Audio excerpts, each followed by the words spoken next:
Then come to your mats. Don't lay down just yet. Rather, walk around. Just take a slow, casual walk around and notice the effort that's needed when you walk. And sense where the most movement is.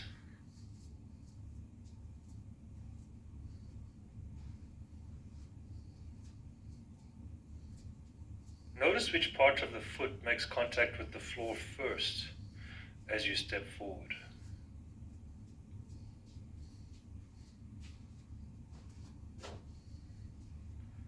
And then slowly walk back towards the direction of your mat and come to rest on your back.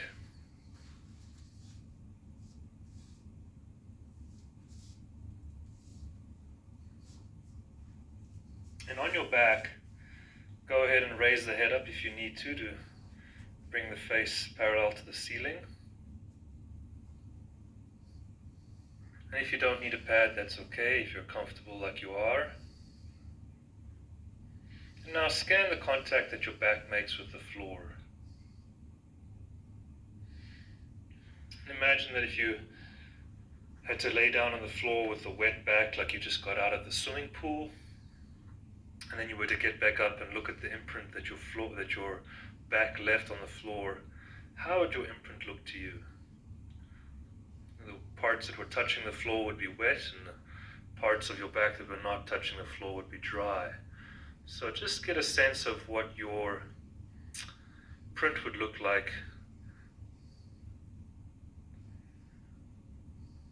And that's all through a felt sense of how you feel yourself laying on the floor right now. And notice the weight of the pelvis. And then notice the weight of the head.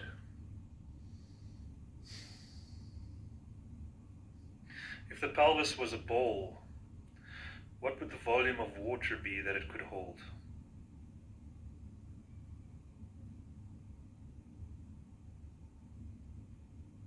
And then feel which parts along the back which do not make contact with the floor.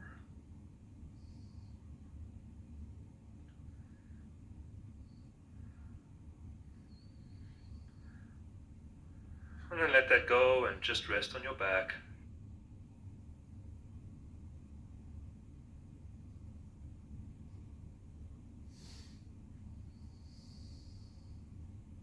Now begin to roll both legs in and out together. And continue on with that rolling of the legs and the feet in and out until the outer edge of the foot comes closer to the floor.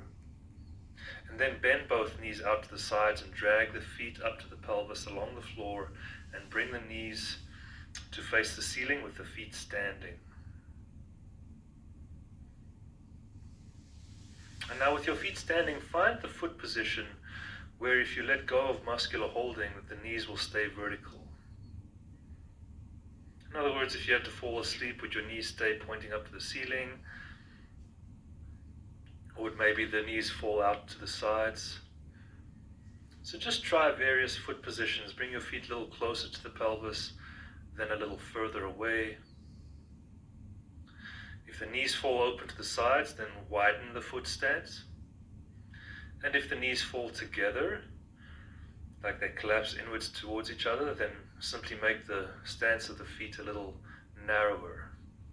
So find that optimal point where the feet are in such a place that the knees do not fall either way, and you could release any source of muscular holding.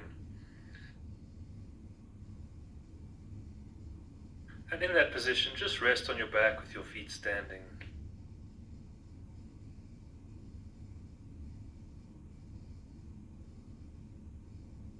Now imagine the pelvis is resting on the face of a clock, with 12 being up by the low back and 6 o'clock being down toward the tailbone.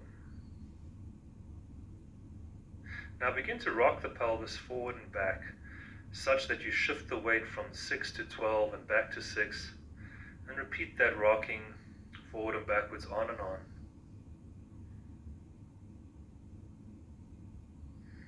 So you push the belly out and down away from you to help the low back arch, to shift the pelvis down to the 6 o'clock. And you can push the feet into the floor to move back to 12, or you could lighten the feet to move the pelvis back towards 6. So just get a sense that there's two ways that you can move the pelvis. One by using the legs, and the other by using the belly, pushing the belly out to move the pelvis to 6, and pulling the belly in to move the pelvis to 12. And make it smooth and feel if it moves equally on both sides through the center. Just that, moving from 6 to 12.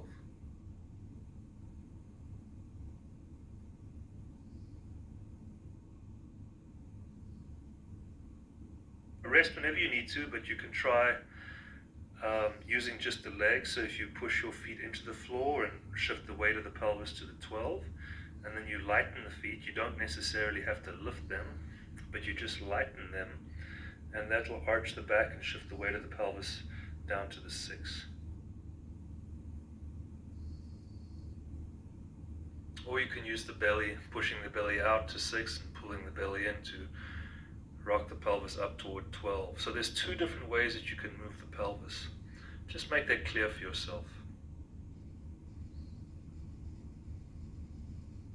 And then when that's clear, you can let it go and just rest on your back. Keep the feet standing if you want to, or you can lengthen the legs.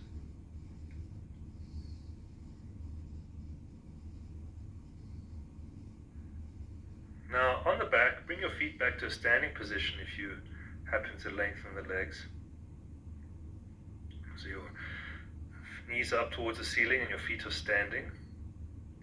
And now, drop both knees out to the sides. Keep them bent and let the knees just fall out to the sides as far as they'll go. And allow the soles of the feet to come together.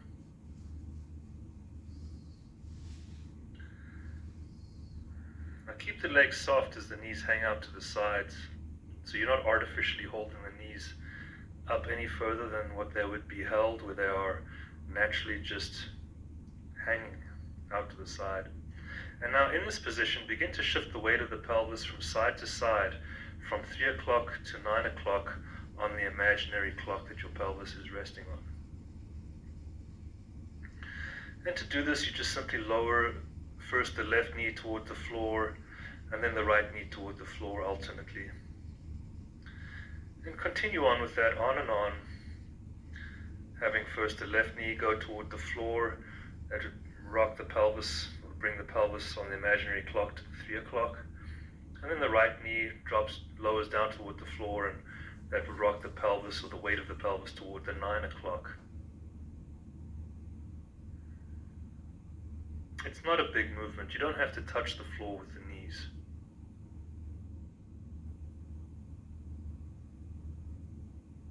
And you could help that lowering each knee down to the floor by pushing the belly out and down in a way side to side to help the knees go to the floor. And don't lift the opposite knee any higher than the pelvis rolling to the other side lifts it. So if your pelvis rocks to the right, the left knee will lift, but be sure that you don't lift the left knee with muscles in the groin and raise it any further than what the pelvis is dictating that it needs to raise in order to lower the right knee toward the floor.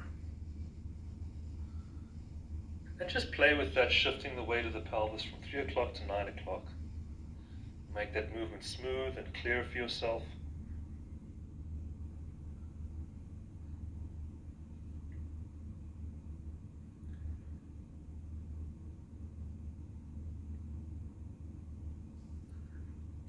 Sense how the lower back has to move in order for the pelvis to rock from 3 o'clock to 9 o'clock.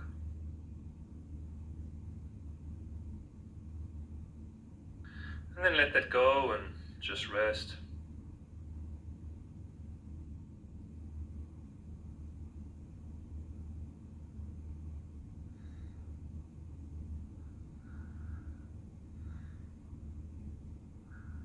Now come back to that same position of on the back and the knees bent out toward the sides, having the soles of the feet together. So you have the 4 coordinates of a cross now. So you can shift the weight from the pelvis from the 12 o'clock, and then following the circle of the clock around and down to the right at 9 o'clock, and then back up around to 12, and around and down to the left to 3 o'clock. So you're still just exploring the coordinates on the top half of the clock, except now you're not going through the cross to reach those coordinates. You're following the outside edge of the clock around and down to either side.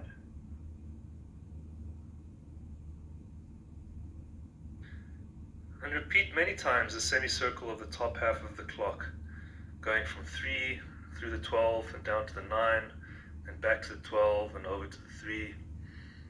Just exploring the top half of the imaginary clock that your pelvis is resting on.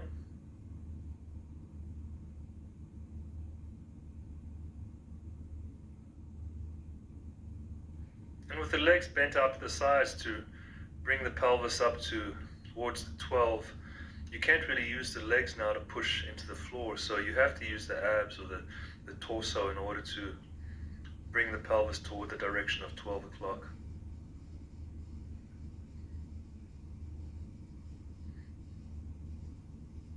And the knees reaching to the floor on the sides helps shift the pelvis to the 3 and the 9. And pulling the belly in will bring the pelvis to the 12, and relaxing the belly will allow the pelvis, to travel down towards the 3 or the 9 on the outside circle of the clock. And continue on with that movement to make it really clear for yourself.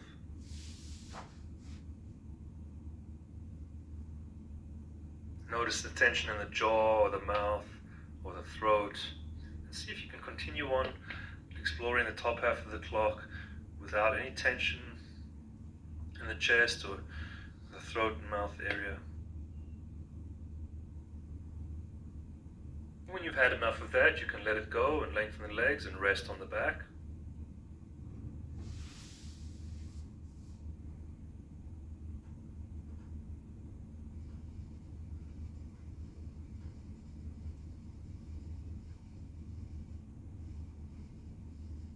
Now on your back, come back to that same position of having the soles of the feet together and the knees bent out to the sides.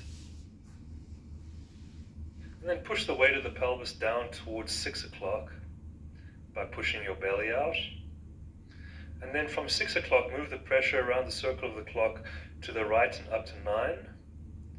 And then pause there and then reverse it and go back down through 6 and over to the left and up to 3 o'clock. And then reverse that and go back through the 6, and repeat this movement many times, the semicircle around the bottom half of the imaginary clock.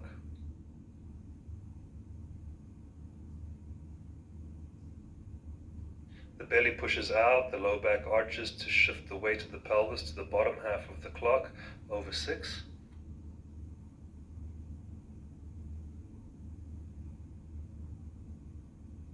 And allow the belly to be out as the knees drop down to the floor, side to side, to move the pelvis from 3 o'clock to 9 o'clock along the outside edge of the lower portion of the clock.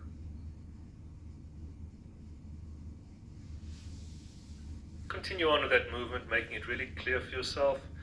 Notice the sticky parts and see if you can anticipate where they're going to be, and slow down. Go real slow, maybe even hang out right before a sticky part is anticipated. And try and iron out those sticky parts to make the movement one smooth, easy movement of shifting the weight of the pelvis from 3 down to 6 and back up on the other side to 9, and then reversing and going back from 9 to 6 and then up to 3.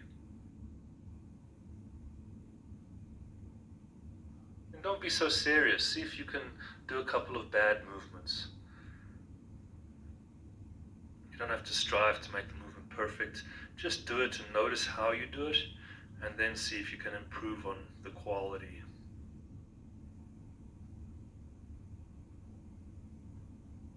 And when that's clear to you, you can let it go and lengthen the legs and rest on your back.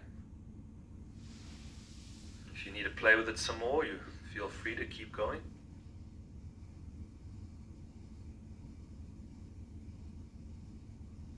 And then everybody let that go and rest on your back. And notice the shaping of your breathing now as you're resting on your back.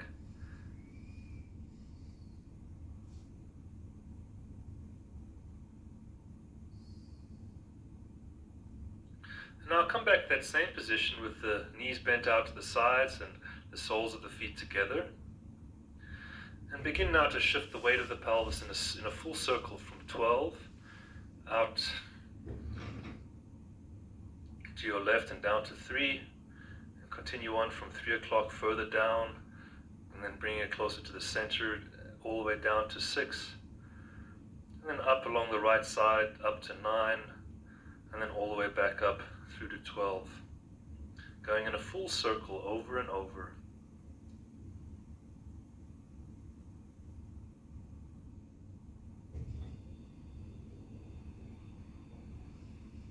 And then reverse the direction of the circle and go the opposite direction.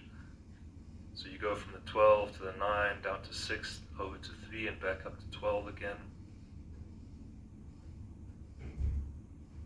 And go really slow through the parts of the circle that are unclear.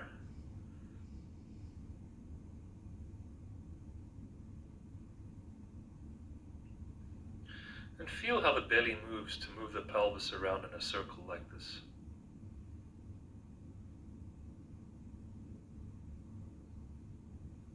And keep reversing the circle at various different parts. You can reverse it for the first time when you're at 12, and then the next time when you go through the 6 o'clock, see if you can stop there and reverse it. And do the same thing at the 3 o'clock and the 9 o'clock, reversing, making each of those points a point to reverse at.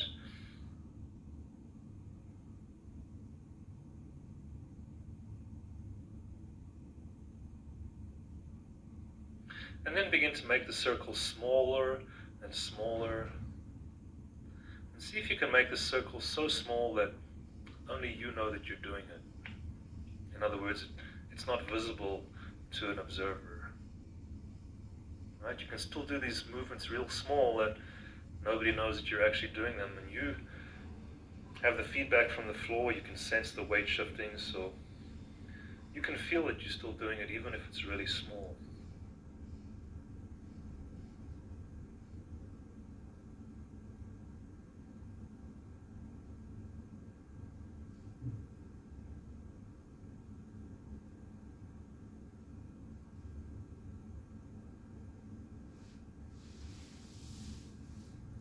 And then let that go and let the legs come down and rest on your back.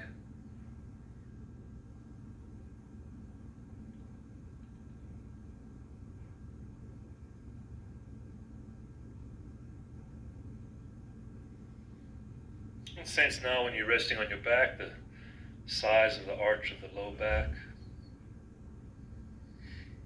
And gently roll your head from side to side, just a few times.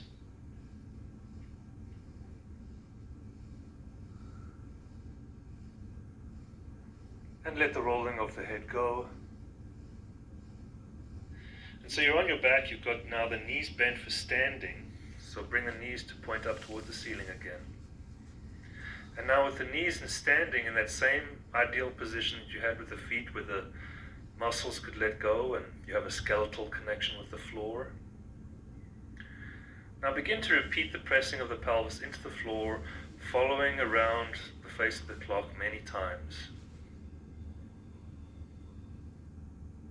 So with your knees up toward the ceiling now and the feet for standing, you continue the circle, but see if you can leave the knees uninvolved. So the knees stay pointing up toward the ceiling, they don't drop to the sides or move around as the pelvis moves. In other words, the pelvis is moving around the hip joints. The hip joints are staying stationary with the knees pointing to the ceiling, and the pelvis is making a circular movement around each hip joint. And then reverse the direction of the circle and go the other way.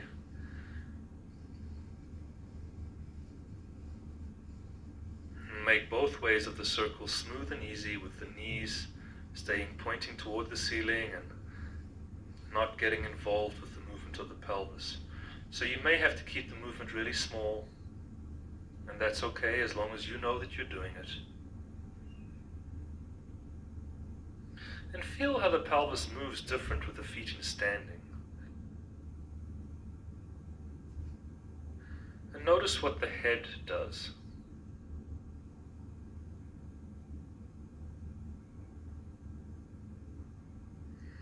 And then make the movement of the pelvis, the circles, a little quicker. So let the slowness go and just do the movement now for the sake of enjoyment, and move the pelvis around the circle a little faster.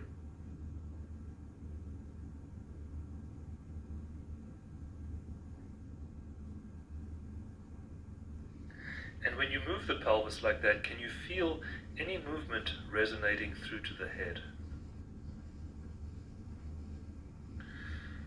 And then reverse the circle and keep going in the opposite direction, but with that same quickness.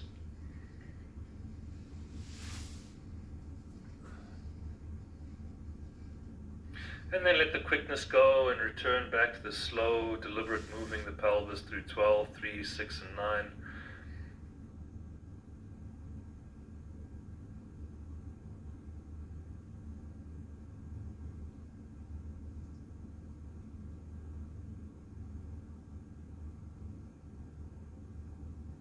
And then let that go and rest on your back. Let the legs come down, rest.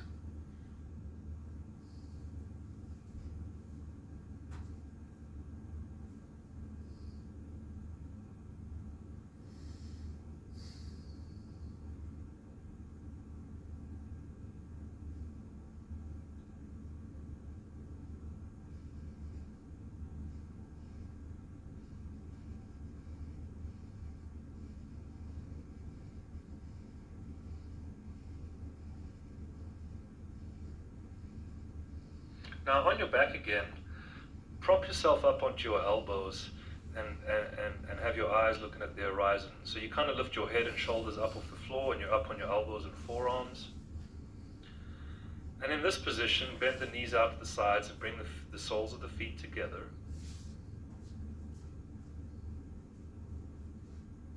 And now in this position, begin to rock the pelvis side to side from 3 o'clock to 9 o'clock by alternately lowering each knee down to the floor on the sides.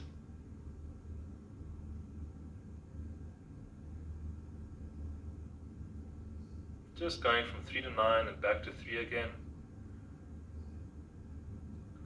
And then begin to develop a full circle by going from 3 o'clock to 9 o'clock, but have the pelvis go through the 12 o'clock to get there. And then from the 9 o'clock back to the 3 o'clock by means of going past the 6 o'clock. So you begin to follow the same circle of the clock along the outside edge of the clock and develop that into a full circle, going around the face of the clock, but keep the head up and the eyes on the horizon. And feel how the belly and midsection need to move now in this position in order to rock the pelvis around the face of the clock.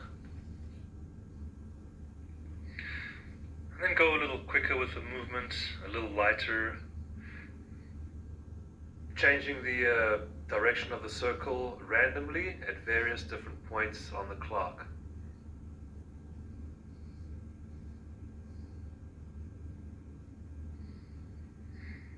And then slow down and come back to continuing on with the circle along the face of the clock. And then begin to make the movement smaller and smaller. So when we make the movement smaller, it's actually harder to make a smaller movement than what it is to make a big movement. It takes more refinement. So when we start to make the movement smaller and smaller, we are refining the movement.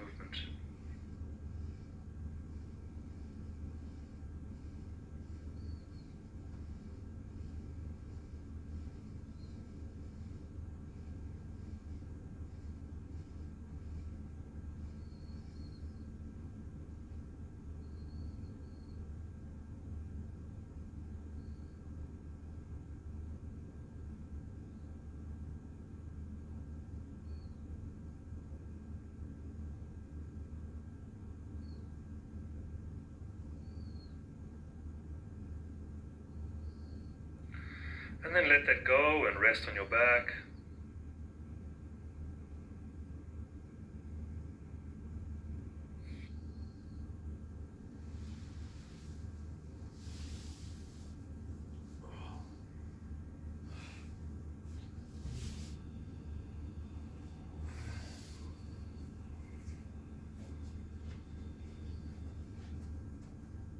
Now come back up to that same position of raising yourself up on your forearms and elbows and having the eyes rest on the horizon.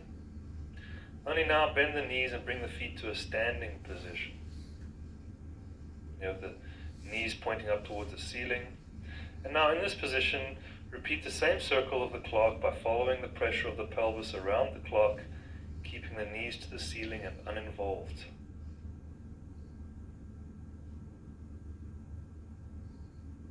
And then make the circle as big as you can, keeping the knees quiet.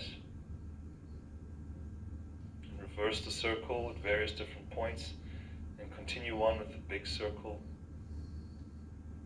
As big as you can, as long as the knees are uninvolved. And then gradually make the circle smaller and smaller, reversing it at various points.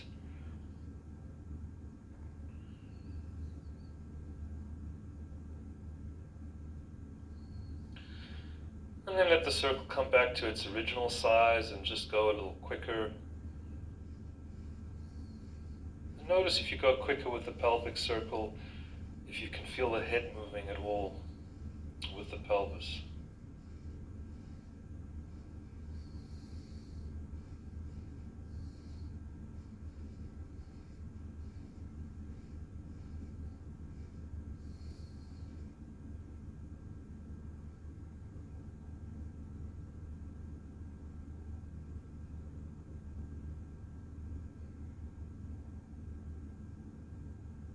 And when that's clear to you, you can let it go and rest on your back. If you need to explore the movement some more, you can. And let me know that you're done with it by letting the circle go and resting.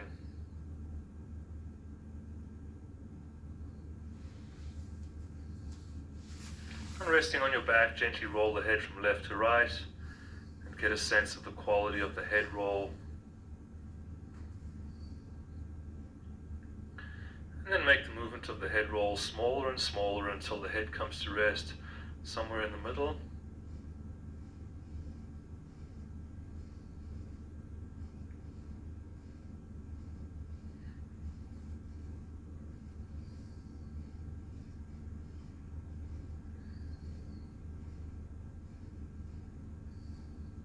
And feel now while you're resting, how far down towards your abdomen can you feel the inhale?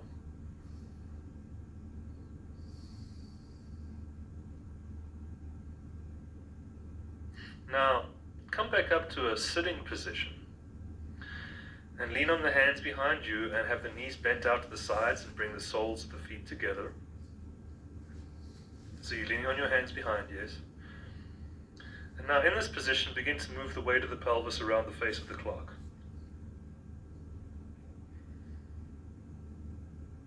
So just as you've done before, except now you're sitting.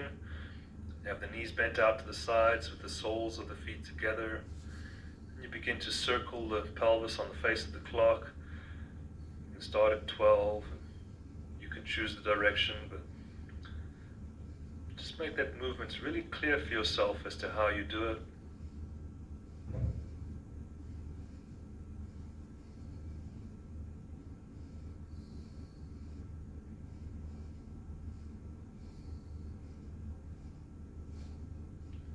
How serious are you about making a good circle? Can you perhaps just observe how you make the circle without trying to perfect it first? Just make the circle and see how you do it. Allow yourself to do it badly.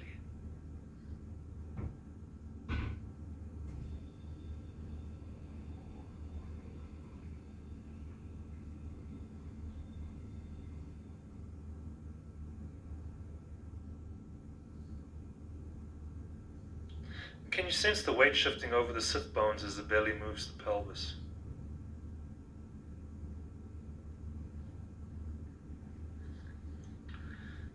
And when that's clear, you can let it go and rest on your back.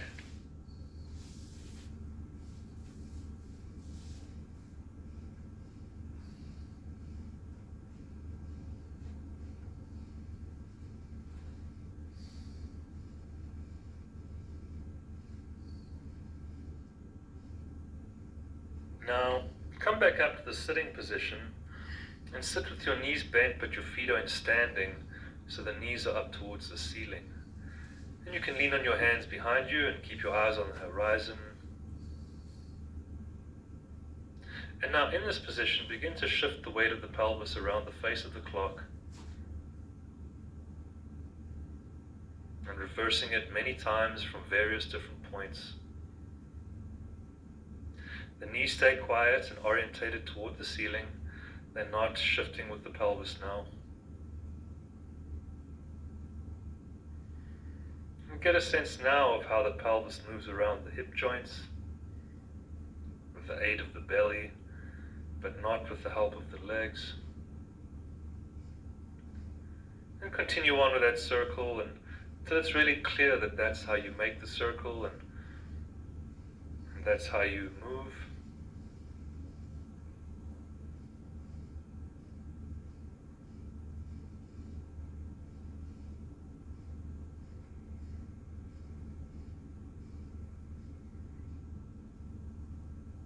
Get a sense of the relationship of your breathing to making the circle.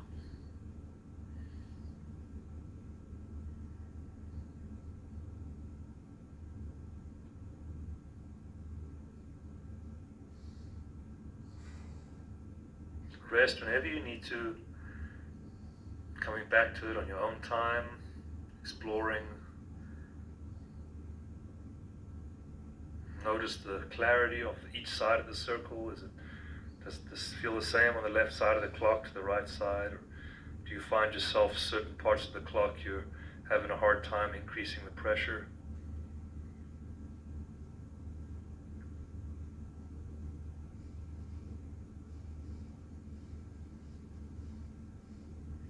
See if you can make the circle exceptionally large. And all you do is you just push to your boundary and then make the circle along the boundary.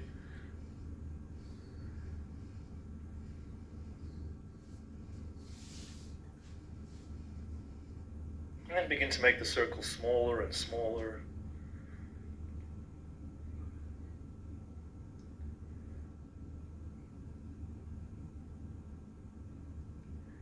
And then when that's clear, you can let it go and let the legs come down and rest on your back.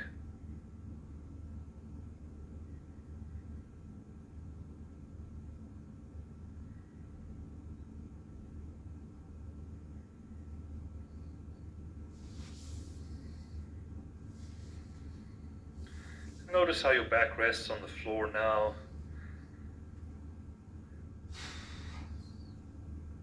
Get a sense of the distance of the shoulders to the ears.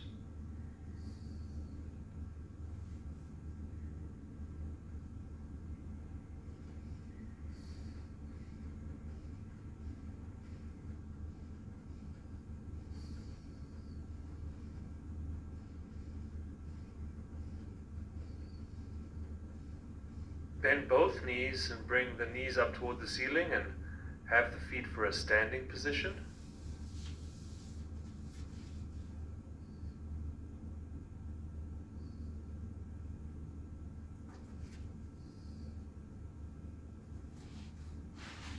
Now imagine the pelvis is resting on the face of the clock again, and begin to shift the weight of the pelvis now from 12 o'clock and then over to the left to 1 o'clock.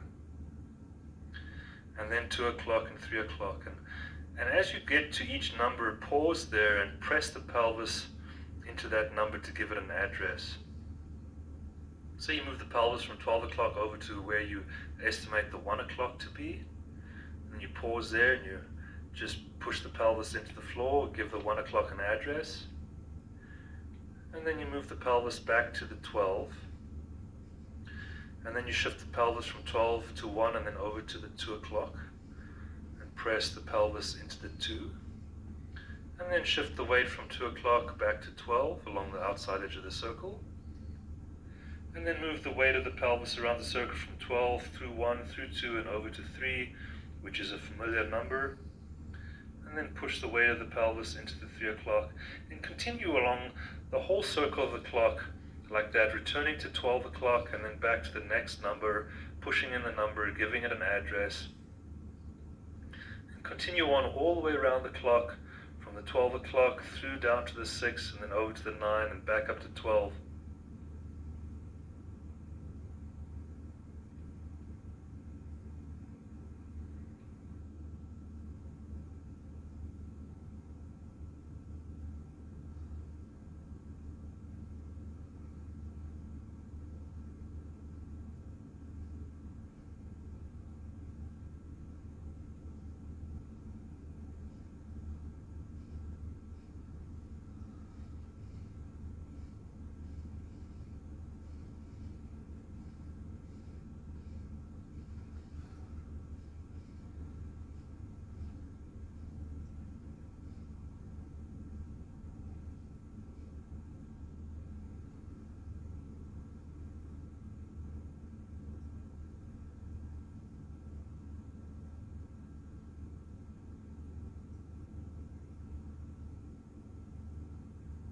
And then when you come back to it and you've completed the circle of going the regular way, clockwise way, then reverse it from the 12 o'clock and shift the 12 over to the 11 o'clock and press the pelvis into the 11, then shift the weight back to 12.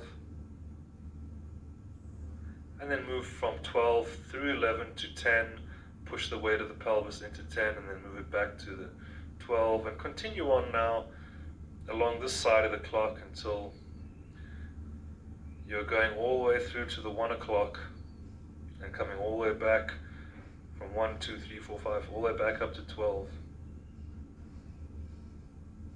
Stopping and resting whenever you need to.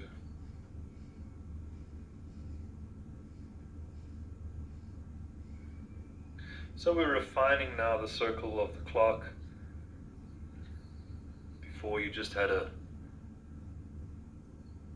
estimate as to where the 3, 6, 9 and 12 were. And now we're refining that and we're dividing the spaces up between those coordinates into 3 definite spaces.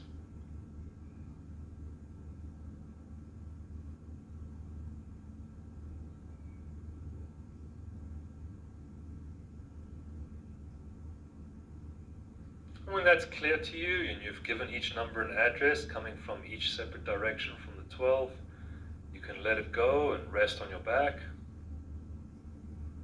And if you need some more time to explore that, you can come back to it and continue on with the various addresses of the numbers. Just see, do you have to make it perfect, or can you just kind of be happy with a rough estimate, a close approximation? These numbers will ultimately become clearer and clearer to you during the course of these classes, whether you wanted to or not.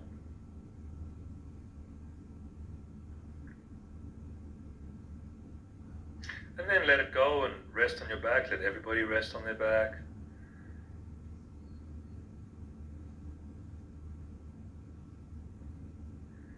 And sense now how you're resting on the floor.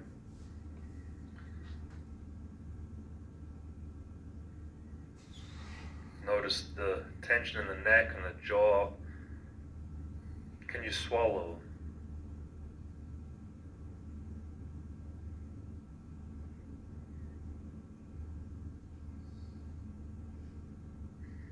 Now on your back, scan the contact that your back makes with the floor. Notice how the head is sitting on the raised book or pad, whatever you have behind the head, and see if you can maybe reduce the thickness of the book. Maybe put a thinner book there and let the head come down closer to the floor and feel if this is more comfortable with the head lower. And if not, you can raise the head back up and put the original pad under there. But sometimes there's been a shift in the spine through the shoulder blade area, And that part of the spine is approaching the floor or getting closer to the floor, which would mean that the head would not need to be raised up so high when you're at rest on your back on the floor.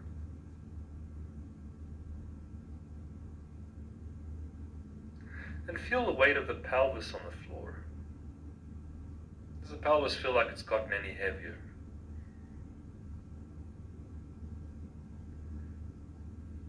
And then notice the weight of the head on the floor.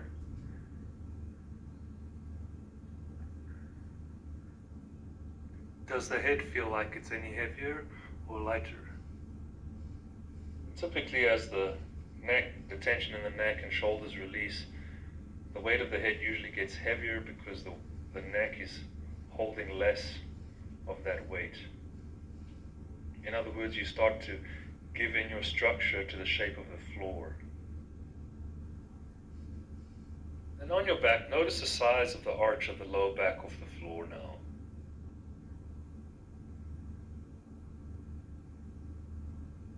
And then let that go and just rest on your back. Breathe easy.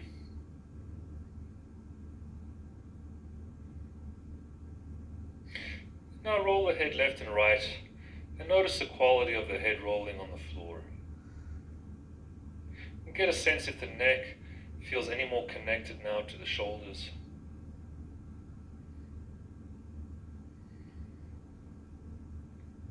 How far down the spine do you feel the head rolling? Can you feel the spine twisting through the shoulder blades? And then begin to make the rolling of the head smaller and smaller until the head finally comes to rest somewhere in the middle.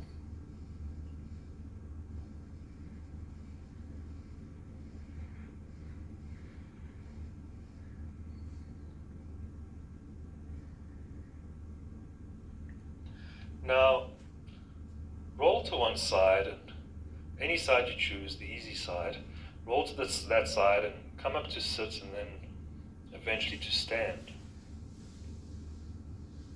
And just refrain from fixing your clothes or anything, straightening the blouse, and just stand next to your mat with the feet shoulder width apart. Place the eyes on the horizon. Allow the shoulders to be relaxed and down. And get a sense now how you stand.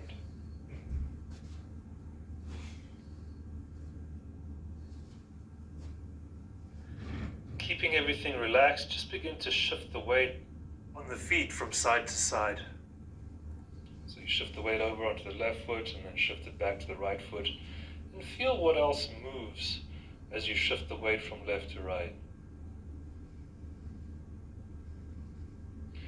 Right, is your upper body moving like a stiff block of wood that you shift the weight and everything on the upper body moves together as one unit, like the head, the shoulders, everything leans to that side? Or can you find yourself holding your upper body more like a book, where if the book had to bend, the various pages can like slide and allow the different parts of the book to move into different places? Right? It's still a block of wood, but it's got those laminations of each page being able to move separately, and that's kind of how your body is. You have all these, you've got your upper body, but you've got all this movement that's capable between the different sections in the upper body. So just notice how you shift the weight from side to side, if you notice any movement that you didn't notice before. And then begin to add the lifting of the heel of the foot that you're taking the weight off. So as you shift the weight to the right, the left heel lifts off the floor a couple of inches. Then you replace the heel back down and you shift the weight back over onto the left foot and allow the right heel to lift. And just continue on shifting the weight side to side, lifting the opposite heel as you take the weight off of that foot. And then continue lifting the heel and then begin to lift the whole foot as you rock the weight side to side. And with the left foot in the air, you can move it 6 inches forward and then lower it back to the floor. Shift the weight onto the left foot and lift the whole right foot, starting with the heel. The heel lifts and lifts until eventually the toes lift too. And then you move the right foot 6 inches forward and lower it back down. by means of having the toes come down first and then the heel. And so you develop this movement into a walking, shifting the weight side to side, lifting the opposite foot, moving it forward, placing it down, shifting all the weight back over onto that foot that you're moving the weight to. Before you can lift the one foot off the floor, you have to be sure that all your weight is over on the other leg. If you have weight still on the left foot, how are you going to lift it? Right? Then you end up working against yourself with a lot of muscular effort. So see if you can do this movement skeletally, where you lazily shift all the weight onto one leg, lift the other foot, move it forward, bring it down, shift all the weight over to that foot, lift the other foot, and continue on with that, walking around in this manner.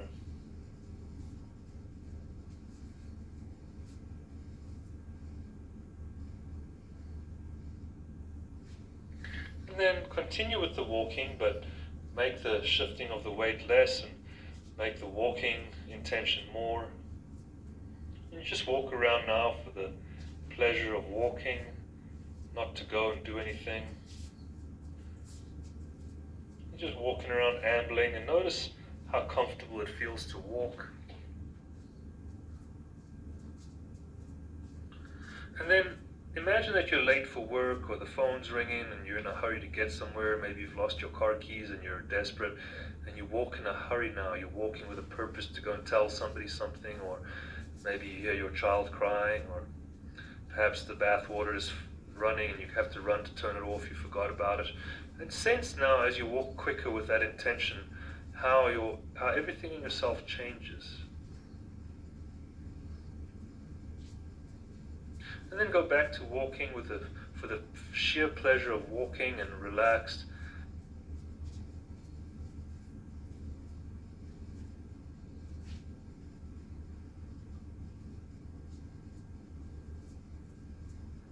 The whole movement gets different when you're in a hurry.